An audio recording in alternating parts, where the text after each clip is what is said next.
important lessons to kids, especially the fairy tales, like the princess fairy tales teach girls such important lessons, like Cinderella, you know, like it doesn't matter like where you come from or how poor you are, as long as you're incredibly hot. Or, you know, Snow White, which tells kids to always give midgets nicknames.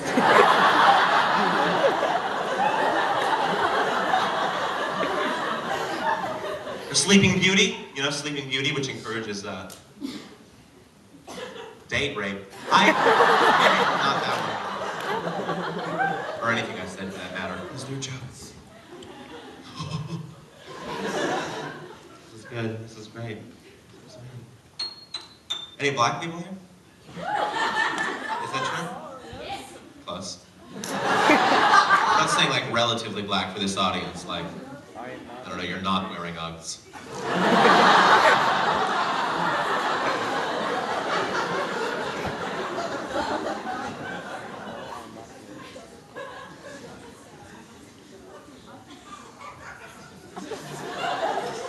Where's Waldo, the suburban Long Island version?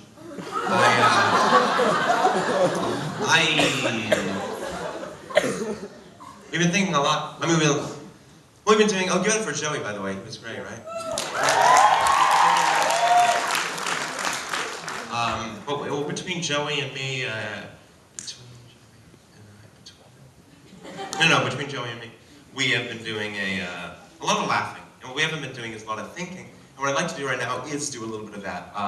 So what better to stop comic inertia than a little bit of poetic friction? So I've read some haikus. Haikus are Japanese poems consisting of 17 syllables, 3 lines, 5, 7, 5. And I find them to have a philosophical construct. You know, there's a certain clearness in their cogency, sort of a soundness in their simplicity, if you will. So if you wouldn't mind, hopefully we read these haikus for a little bit, like think, and then when we go back to the laughing, it will have benefited from the time we took to think.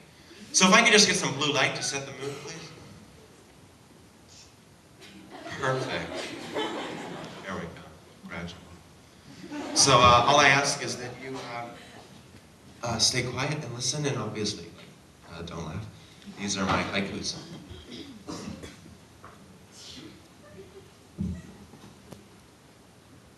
I saw a rainbow in the day my grandma died. Fucking lesbian.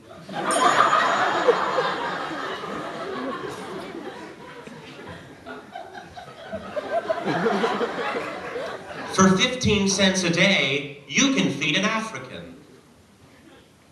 They eat pennies.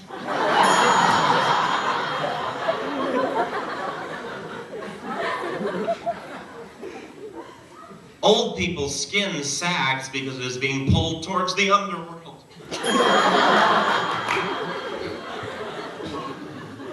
One fish, two fish. Red fish, blue fish. I think Dr. Seuss was autistic.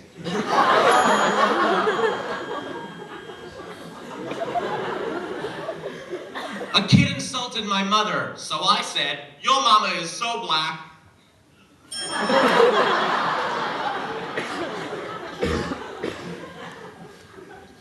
Do unto others as you would have them do to you, said the rapist.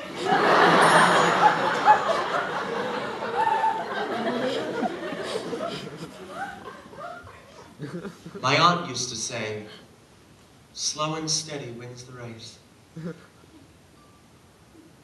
She died in a fire.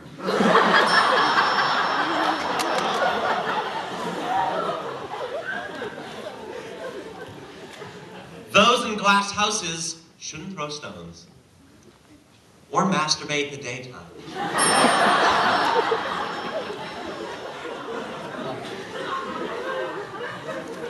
Even if he is your friend, never, ever call an Asian person.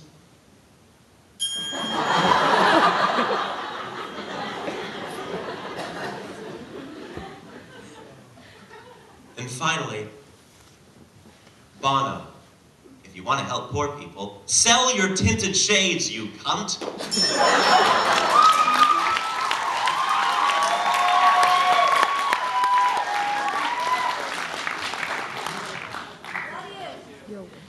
Thank you, it's superficial, but thank you. This next piece is called, no, it's not offensive to her. She likes the idea of me.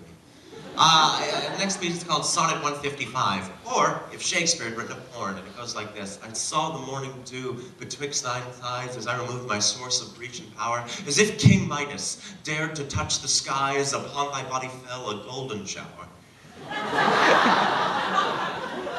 Thy body's temples 2 church bells had rung, upon thy chest a row of pearls bestowed, the sun had set, thy set with weary hung. I thought, how black a night, and blue a load. I said, what light through yonder beaver breaks? It is the yeast.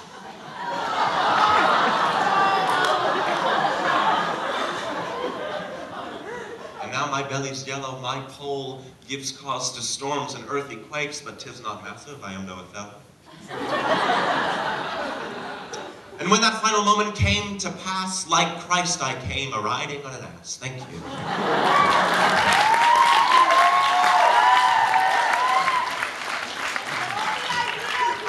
Thank you.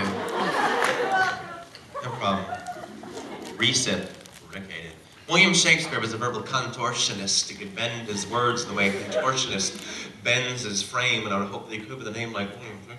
William Shakespeare, some of you seem lost. Look, say your name was Robert Frost and you couldn't write, that would suck. Well, I guess you could always go as Bobby Frost and own an ice cream truck. He was balanced like a simile and it could stack metaphor 5, 6 at a time and rhyme until the very last line of a soliloquy, which finally said outright with the previous 77 rolling. He had puns and quips and tons of trips of sons with ships, with nuns with hips and buns and lips, but I have something that Shakespeare never had. Penicillin.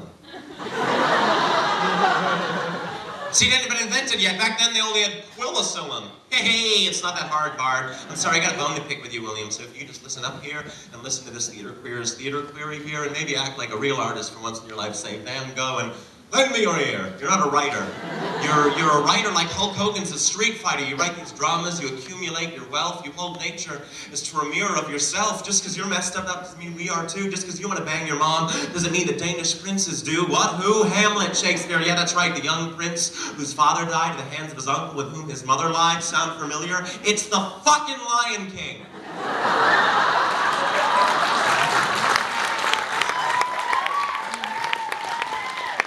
You stole from a Disney movie, you androgynous douche. What's next? The story of a French king on a quest to find his lost son, Nemo? You may be for the environment in your prologues, but I know that you promote violence against dogs. Didn't think I got that, did you? Out, damned spot!